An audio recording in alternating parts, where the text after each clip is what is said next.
tell me about your relationship with Cornwall and how Cornwall has influenced your life and your songwriting. Well, it's such a deep relationship.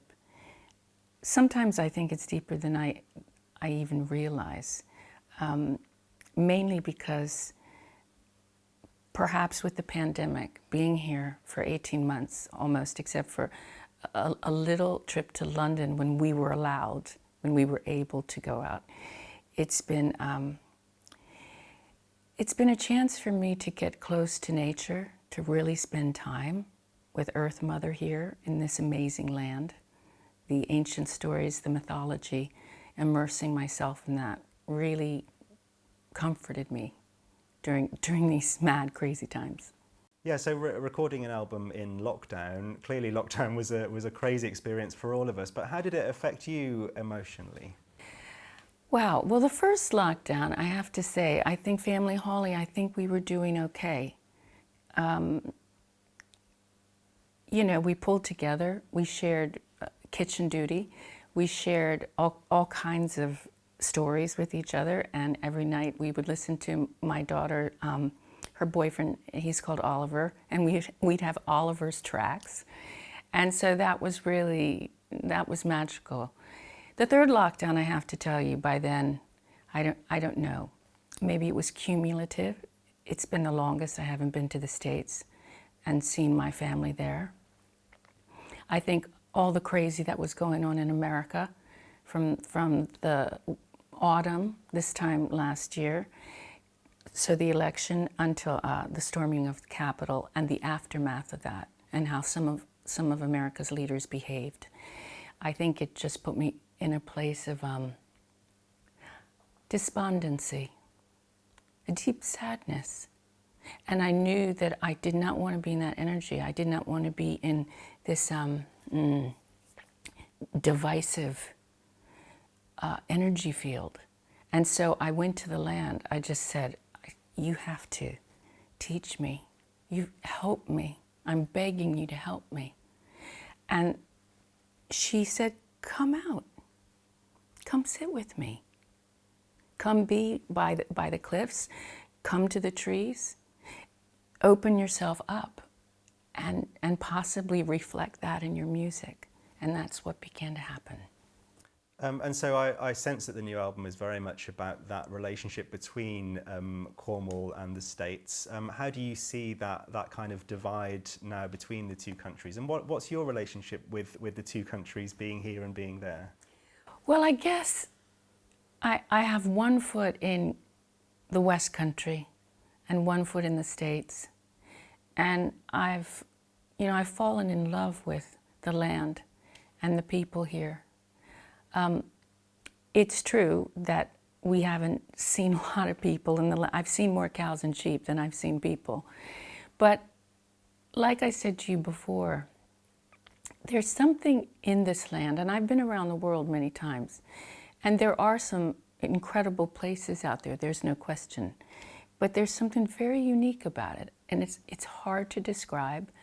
I believe there really are Cornish fairies. I believe that.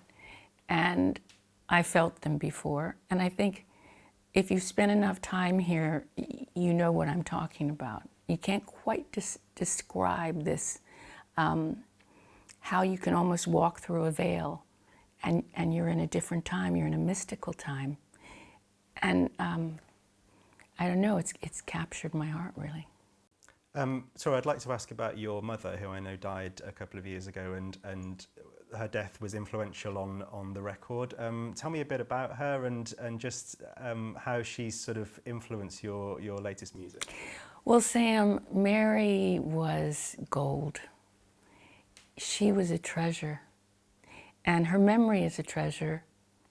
I guess I was really fortunate to have somebody in my life. I got a text from somebody the other day who said, you know, I've been reading about your relationship with your mother through the interviews, and she said, I'm almost envious because you have this relationship with your mom that I didn't have with mine.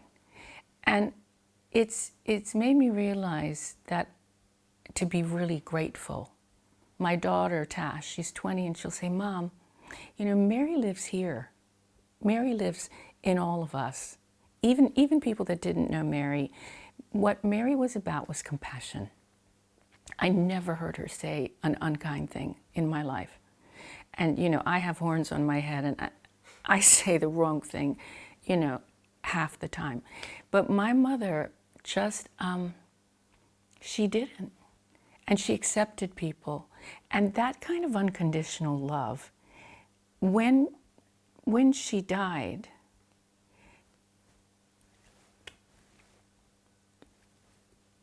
something in me died. And so I think all this time I've been really trying to come back to life, to be part of the living again.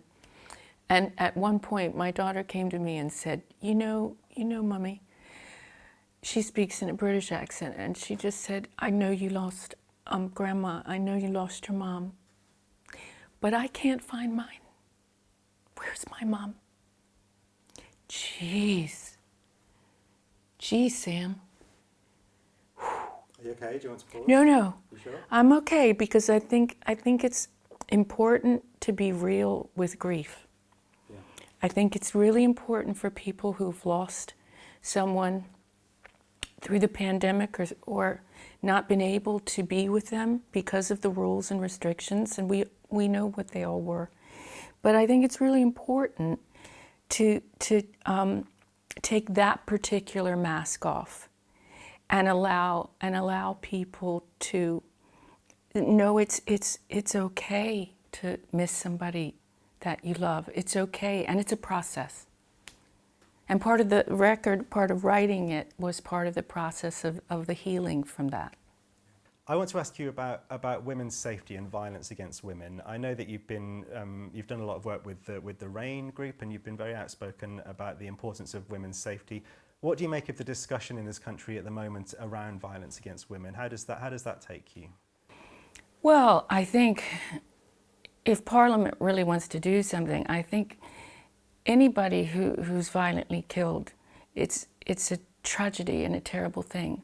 But I think they need to devote a day talking about this, not just reading out the names, but talking about this.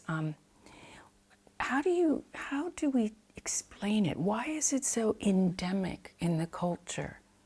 It's almost like it's this parasite, and we have to go to the root of the problem. Is it education? That's part of it. It's conversation, and I think it's about help, and also we need to be able to recognize the signs, because I have to be honest with you, I didn't recognize a woman in my life that I know. I didn't recognize the signs at first because they were so subtle. And it was somebody that we both know who pulled me aside and said, Tor, she's being groomed. And can't you see, he's grooming you too, into a false impression of what was happening. But slowly but surely, her lifelines were being severed and taken away. So she became so isolated that finally there was an incident where it came out in the open. And then we were able to tackle it. But to get her out of that was quite something. And I know people that are listening, sometimes it takes you a while to recognize, oh my goodness, I'm in that relationship. I'm in this toxicity. And we have to encourage people to reach out, make that phone call to professionals who are able then to give you the tools to get out. Okay, let's come back to the music to finish off then. How do you think you've changed as a songwriter over the years, and how have you seen yourself develop as a songwriter? Wow, okay, so I guess Sometimes I go through different phases with different projects. I usually take pilgrimage or I travel to get inspired, to get those perspectives going, get me out of my routine. And on this one, it was, as we know, the situation was what it is. So I needed to use my imagination in order to travel. I could walk to the vegetable patch, and I'm so grateful for that was there in the back, because if you're going to be in a lockdown, my goodness, this is not a bad place to be. But I also had to imagine going to the Southwest in the States. I love the desert.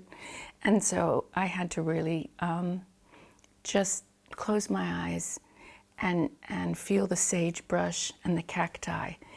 And then I could get there. Finally then, you're heading out on tour next year, finally, after all this time of not being able to play live. What do you think it will be like to be in front of audiences again? I can't wait. I can't wait. There's such a surge of energy that happens when people come together. It's almost like a communion and a collaboration that you have. They give me requests before the show, and so I build the show based on a lot of the requests. I can't wait to see it, and I'll be there. Great, perfect. Thank you so much, Thank Tori. you, It's Sam. a real privilege to meet you.